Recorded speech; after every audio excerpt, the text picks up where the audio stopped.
All right, race has infected the debate over voting rights laws all across the country. It's also revealed the ignorance of Democrat leaders and the chattering class carrying their water.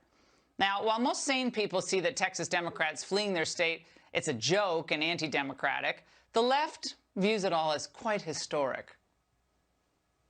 In 1867, Frederick Douglass appealed to the Congress. In 2021, the Texas legislature came to Washington, D.C. MLK was an activist. John Lewis was an activist.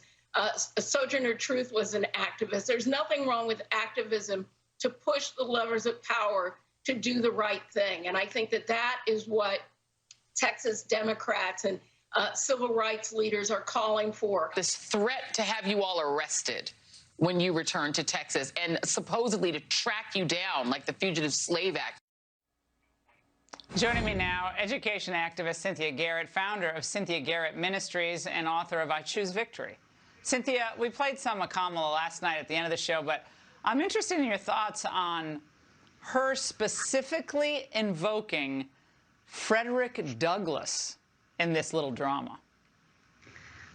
Laura, I know I'm not here to be speechless, but I got to tell you I'm speechless. And I've been speechless all day about this because to compare Frederick Douglass to the bozos that left their job in Texas to serve the people that elected them, to them as if there's some threat to the nation because all the Texas legislature wants to do is pass a voting security bill. They want to protect the right that Frederick Douglass and people like him died for all of us to have the right to vote, for our voice to be heard through the voting process fairly. The problem here is so complex and multi-level that my head has been blowing up all day. Frederick Douglass said, and it's one of my favorite quotes, "The life of a nation is secure only while the nation is honest, truthful, and virtuous." There is nothing honest about what these Democratic elected officials are doing. There is nothing truthful about what any of them are doing, and there's nothing virtuous about this. You cannot turn this into a Voting Rights Act. By the way, the Voting Rights Act of 1965 was strongly opposed by Democrats,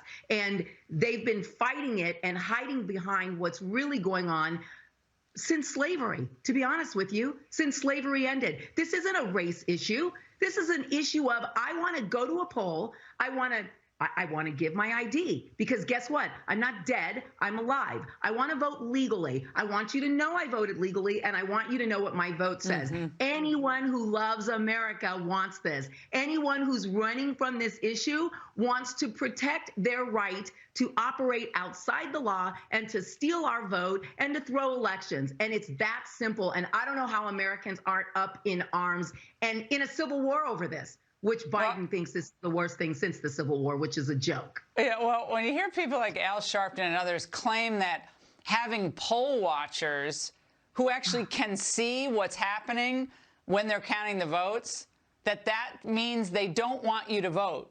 When you can't even, it's not even allowed under the rules to get close to people voting. But you can watch the process unfold from a meaningful distance. But that means you don't want people to vote. And we're supposed to listen to Al Sharpton after all these years of fraud from him? What? It's insane. Right. But, you know, we've been blessed with a myriad of horrible black leadership for years. And I don't understand. It's like amongst black people, we know it. We can talk about it as African Americans, but when anybody else talks about it, it's a problem. And the reality is, I don't know what we're hiding. We need to be calling all of these guys to the mat. We need to have great issue with the leadership that we have. And I got to tell you, the writing's on the wall in Texas. Whenever these bozos decide to go back and do their job, I hope that the people that voted for them will vote differently. Yeah. Vote them out. Cynthia, it's great to see you tonight. And you're not speechless after all.